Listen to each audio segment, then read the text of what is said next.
Welcome to all of you. तो आज हम लोग स्टार्ट करने वाले हैं यूनिट 3। पेपर चल रहा है non parametric method and regression analysis का, सेमेस्टर 5 का ये पेपर नंबर 1 है और अब तक हम लोगों ने यूनिट 1 एंड यूनिट 2 कंप्लीट कर ली है। यूनिट 3 में हमारा जो टॉपिक है ऑर्डर स्टैटिस्टिक्स, ये हमें पढ़ना है। ऑर्डर स्टैटिस्टिक्स एक ऐसा टॉपिक है जो मोस्ट इम्पॉर्टेंट टॉपिक है। भले ही ये सेम 5 के सिलेबस में रखा गया हो, लेकिन आपने जब इन्फ्रेंस पढ़ा था उस समय एमएलई निकाला था जब यूनिफॉर्म डिस्ट्रीब्यूशन का, तो आपने ऑर्डर स्टैटिस्टिक्स का यूज किया था। उसके अलावा और भी बहुत सारी सिचुएशंस ऐसी थी जहां पर ऑर्डर स्टैटिस्टिक्स का यूज हुआ था और इसके बारे में आपको अब तक बस थोड़े थोड़े इंट्रोडक्शन ही दिए गए हैं।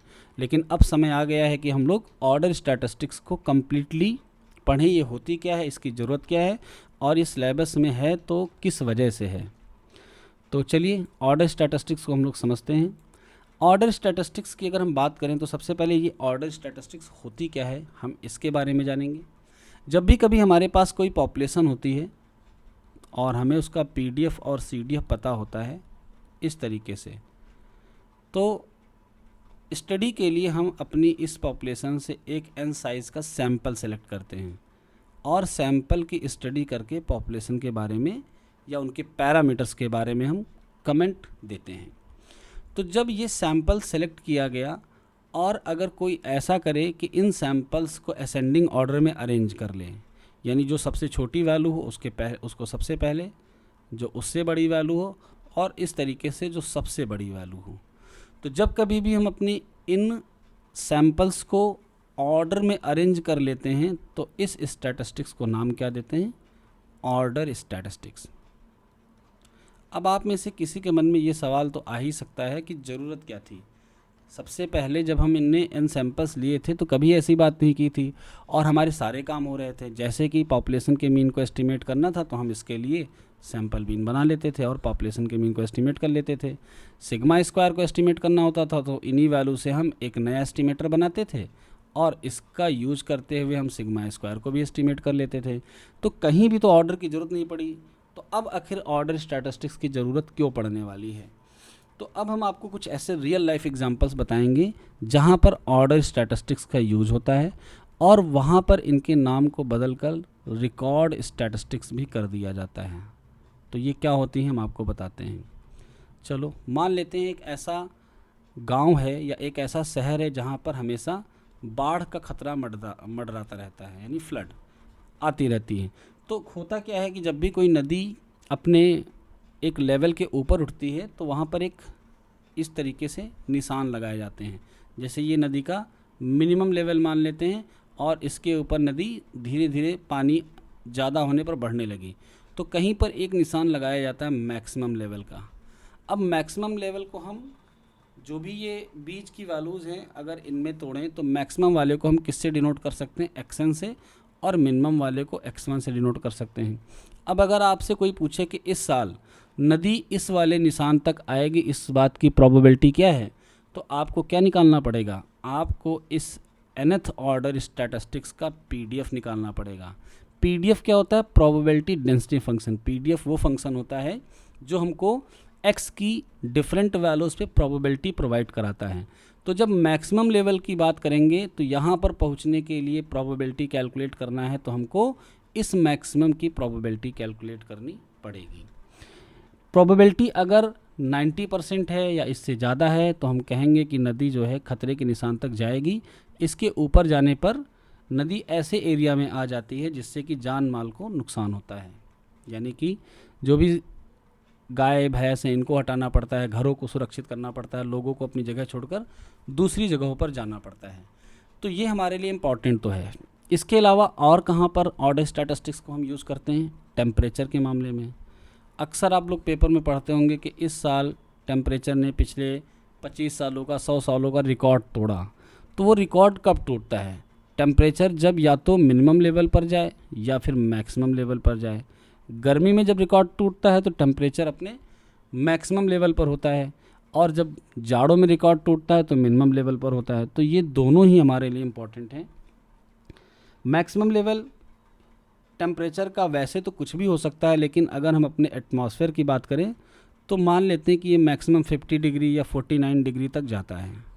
यहाँ तक भी जाने पर जो प्रोबेबिलिटी है कि इस साल इस टेम्परेचर तक जाएगा, इसकी प्रोबेबिलिटी को हम कैसे निकाल पाएंगे, जब हम लोग nth ऑर्डर स्टैटिस्टिक्स की प्रोबेबिलिटी कैलकुलेट करेंगे। सेम अगर मिनिमम ऑर्डर की चाहिए तो हम फर्स्ट ऑर्डर स्टैटिस्टिक्स की प्रोबेबिलिटी कैलकुलेट करेंगे। मिनिमम में जो सबसे छोटा होता है उसको फर्स्ट ऑर्डर कहते हैं या मिनिमम ऑर्डर कहते हैं, और जो सबसे बड़ा होता है उसको nth ऑर्डर या फिर मैक्सिमम ऑर्डर स्टैटिस्टिक्स कहते हैं। तो आई थिंक सभी को मिनिमम और मैक्सिमम का कॉन्सेप्ट तो क्लियर हो गया। ओके, अब कैसे हम इस सैंपल की मदद से पॉपुलेशन के मैक्सिमम मिनिमम को एस्टीमेट करेंगे, ज़रा इसकी चर्चा भी कर लेते हैं।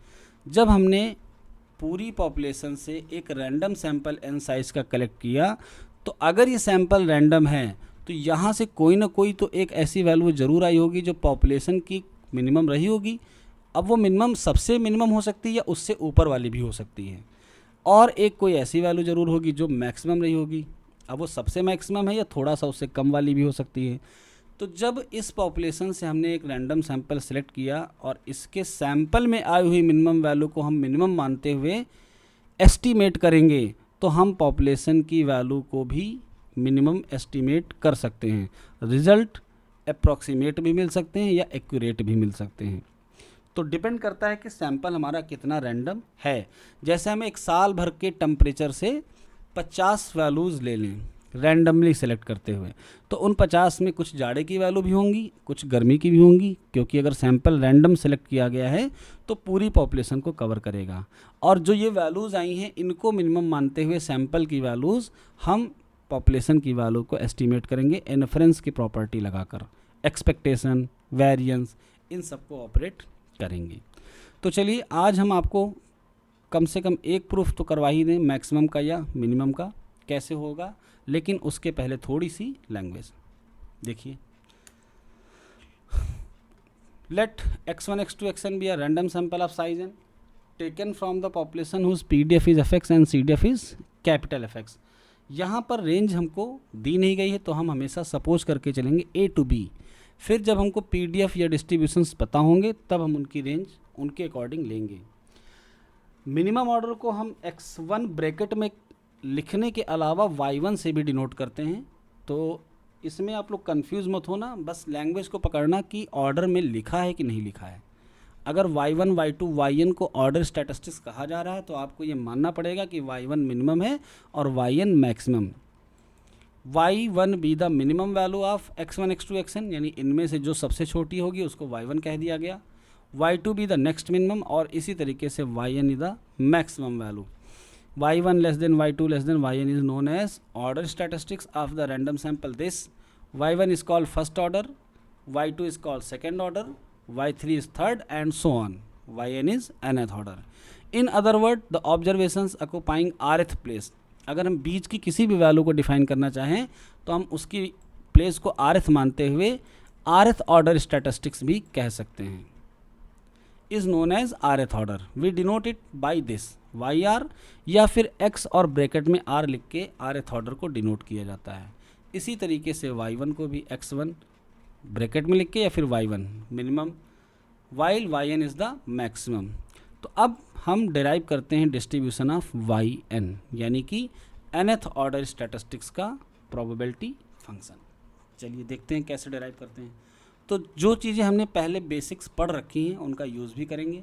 जैसे कि हमने पढ़ रखा है कि अगर कैपिटल fx को कैलकुलेट करना हो तो फार्मूला क्या यूज़ करते हैं, probability x is less or equal to x। अब हमारे पास जो पहले से नॉन इन्फॉर्मेशन है वो हमारे पास एक CDF है और एक PDF है और साथ में x की रेंज है, यानी यहाँ से सैंपल लिया गया है। तो PDF पता है, CDF पता है, रेंज पता है, सैंपल यहाँ पर आ चुका है। अब इस सैंपल में कोई भी वैल्यू मिनिमम हो सकती है 1 से लेकर n तक। मिनिमम को या मैक्सिमम को हम लोग ऐसे डिनोट कर रहे हैं। तो अगर हमको इस मैक्सिमम ऑर्डर का PDF निकालना हो तो तरीके क्या क्या हो सकते हैं। पहला तरीका तो ये है कि हम इस मैक्सिमम ऑर्डर का CDF निकालें और उसको डिफ्रेंशिएट करके हम PDF को कैलकुलेट कर लें। तो आज हम इसी तरीके पे बात करेंगे। कल जब हम rth ऑर्डर का डिराइव करवाएंगे तो बिना CDF के डायरेक्ट PDF भी कैलकुलेट किया जा सकता है, ये भी देखेंगे। तो चलिए nth ऑर्डर का CDF कैलकुलेट करते हैं, नोटेशंस पे आते हैं। जब हम nth ऑर्डर का CDF कैलकुलेट करेंगे तो नोटेशंस हमारे कुछ इस तरीके से हो जाएंगे। यहाँ पर ये क्या बताता है, nth ऑर्डर स्टैटिस्टिक्स को, और ये x क्या बताता है, किसी पर्टिकुलर पॉइंट को। क्योंकि nth ऑर्डर स्टैटिस्टिक्स भी होगी तब भी कोई ना कोई पॉइंट पे तो हम उसकी CDF को कैलकुलेट करेंगे, इस पॉइंट के नीचे की प्रोबेबिलिटी कितनी है, तो ये तो हमको एक पॉइंट ही लेना पड़ेगा। अकॉर्डिंग टू डेफिनेशन, अगर हम इसको CDF की डेफिनेशन से ओपन करें तो क्या लिखेंगे, nth order statistics is less or equal to x। अब अगर nth ऑर्डर स्टैटिस्टिक्स को हम डिफाइन करें तो ये क्या है, ये वैल्यू मैक्सिमम वैल्यू है लिए हुए सैंपल से। जो सैंपल n साइज़ का लिया गया उसमें से कोई एक वैल्यू है जो कि सबसे ज़्यादा बड़ी है। अब अगर हम 5 वैल्यू लिख दें 1 2 3 4 5 और हम कहें मैक्सिमम वैल्यू है इससे छोटी, तो बाकी सारी छोटी होंगी कि नहीं होंगी। जो मैक्सिमम वैल्यू जब वो इस पॉइंट से छोटी हो गई तो इसका मतलब ये पॉइंट इससे बड़ा ही तो होगा, तो ऑटोमेटिक सारी वैल्यूज़ उस पॉइंट से छोटी हो जाएंगी। यहाँ पर भी कुछ ऐसा लिखा हुआ है कि the maximum of this is less or equal to x, तो बाकी सारी तो वैसे ही छोटी हो जाएंगी। तो हम इस इवेंट को ब्रेक कर लेंगे, कैसे, x1 is less or equal to x, x2 is less or equal to x, dot dot xn is less or equal to x। और सैंपल को हम इंडिपेंडेंटली ड्रॉ करें, अगर पॉपुलेशन से किसी एक वैल्यू का दूसरे से कनेक्शन ना हो तो इंटरसेक्शन की प्रोबेबिलिटी को हम उनके अलग अलग प्रोडक्ट में ब्रेक कर सकते हैं। और अब इस ब्रेक किए हुए प्रोबेबिलिटी को हम फॉर्मूले के फॉर्म में क्या लिख सकते हैं, ये बन गया x1 का CDF, ये क्या बन गया x2 का CDF, और सिमिलरली ये क्या बन गया xn का CDF। अगर x1 x2 xn एक ही पॉपुलेशन से लिए गए हैं तो पॉपुलेशन का जो भी PDF होगा वो x1 x2 xn का होगा, और इसका जो भी CDF होगा वो भी x1 x2 xn का होगा। तो इसका मतलब x1 x2 xn क्या है, आइडेंटिकल हैं, इसलिए सबके CDF एक जैसे हो जाएंगे, और एक जैसे होने के कारण हम इनको क्या लिखेंगे, होल पावर n। तो ये क्या निकल कर आया, nth ऑर्डर स्टैटिस्टिक्स का CDF। अब अगर हमको क्या चाहिए, PDF, तो हम इसको डिफरेंशिएट कर देंगे विद रिस्पेक्ट टू x। तो डिफरेंशिएशन के बाद जो हमें मिलेगा वो बन जाएगा PDF of nth order statistics. तो चलिए डिफरेंशिएट कर देते हैं इसको x का फंक्शन मानते हुए। तो ये तो nth ऑर्डर स्टैटिस्टिक्स था, इसको डिफरेंशिएट करेंगे तो nth ऑर्डर का हमें PDF मिल जाएगा। और कैपिटल Fx को जब डिफरेंशिएट करेंगे तो पावर में n है, यानी पहले हम इसको x का फंक्शन मानते हुए डिफरेंशिएट करेंगे और फिर इस fx को फिर से डिफरेंशिएट करेंगे। fx CDF है तो डिफरेंशिएट करने पर क्या मिल गया, PDF, और x की जो भी रेंज हमें दी जाएगी वो हम लेकर चलेंगे। तो देखिए हम लोगों ने nth ऑर्डर स्टैटिस्टिक्स का क्या डिराइव कर लिया, PDF। अब मान लो हम आपको एक क्वेश्चन दें कि x फॉलो कर रहा है यूनिफॉर्म 0, और आपको बताना है expected value of nth order statistics. तो सबसे पहला काम क्या करेंगे, हम इसका लिखेंगे fx की वैल्यू 1/θ होगी, सबको पता है। दूसरा काम क्या करेंगे, हम इसका कैपिटल Fx लिखेंगे जिसकी वैल्यू क्या होगी x/θ। और अब इनको और इनको यूज करते हुए हम nth ऑर्डर स्टैटिस्टिक्स का क्या लिख लेंगे, PDF।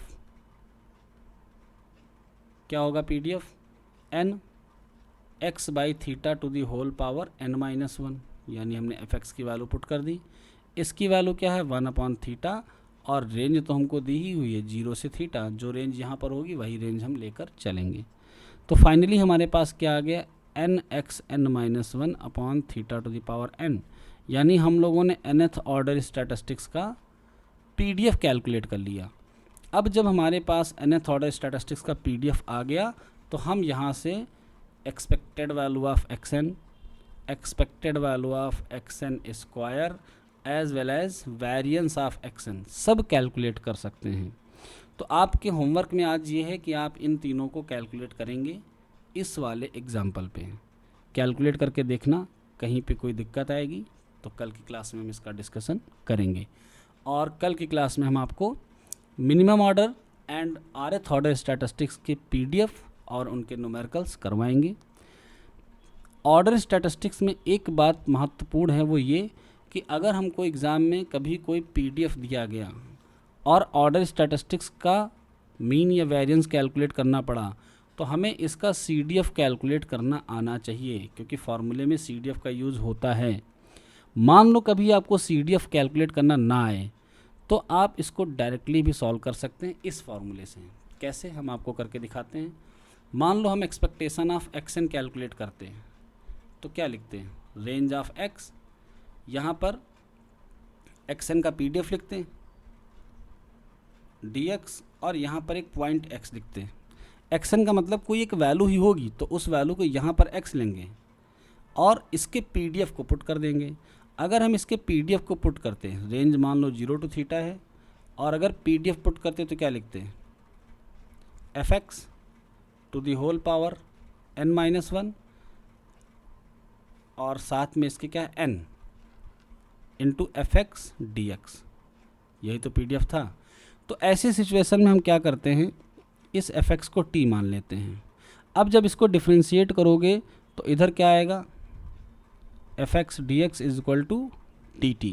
बात करें लिमिट की तो CDF की लिमिट हम निकालेंगे इसके मिनिमम वैल्यू 0 पर, और CDF मिनिमम वैल्यू पर क्या देता है, वैल्यू 0, और CDF में अगर हम x की वैल्यू मैक्सिमम पुट कर दें तो वैल्यू हमको क्या मिलेगी, 1, क्योंकि CDF 0 to 1 ही तो रहता है।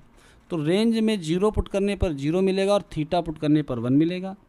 इस fx की जगह पे हम t पुट कर देंगे तो ये हो गया t to the power n-1, और साथ में dx की जब क्या पुट कर देंगे, fx dx ये पूरा है, इसकी जगह पे हम dt पुट कर देंगे, और यहाँ पर एक बचा है पॉइंट x, इसकी वैल्यू क्या पुट करेंगे, तो x की वैल्यू को हम लोग, हाँ x की वैल्यू गिवन होगी, ये भी हो सकता है, या अभी आगे जब हम आपको न्यूमेरिकल्स करवाएंगे तो ये सॉल्व करके दिखाएंगे।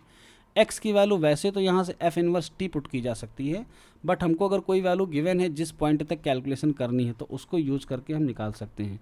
तो अभी आगे ऐसे बहुत सारे सवाल मिलेंगे जिसमें हमको CDF पता भी नहीं होगा, तब भी हम इसकी कैलकुलेशन कर लेंगे इन फार्मूलों की मदद से। तो ये हम आगे चलकर देखेंगे, लेकिन फ़िलहाल के लिए इन सब से बचने का सबसे आसान तरीका है कि हमको CDF मैक्सिमम प्रोबेबिलिटीज़ के आने चाहिए, चाहे आप उनको डायरेक्टली याद करो चाहे कैलकुलेट करके निकालो। कुछ ऐसे क्वेश्चंस आएंगे जहां पर आपसे CDF कैलकुलेट करवाया भी जा सकता है। तो CDF वाले कॉन्सेप्ट सबको क्लियर हैं। कहीं कहीं कोई दिक्कत अगर होती है कैलकुलेट करने में तो हम आपको इनके सवाल भी करवा देंगे। तो आज की क्लास यहीं तक। ऑर्डर स्टैटिस्टिक्स में हम लोग कल की क्लास में कंटिन्यू करेंगे।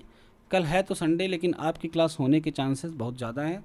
रेडी रहना सब लोग, टाइम इधर उधर हो सकता है तो मैनेज कर लेना, हम मैसेज करेंगे जैसा होगा। थैंक यू, जय हिंद।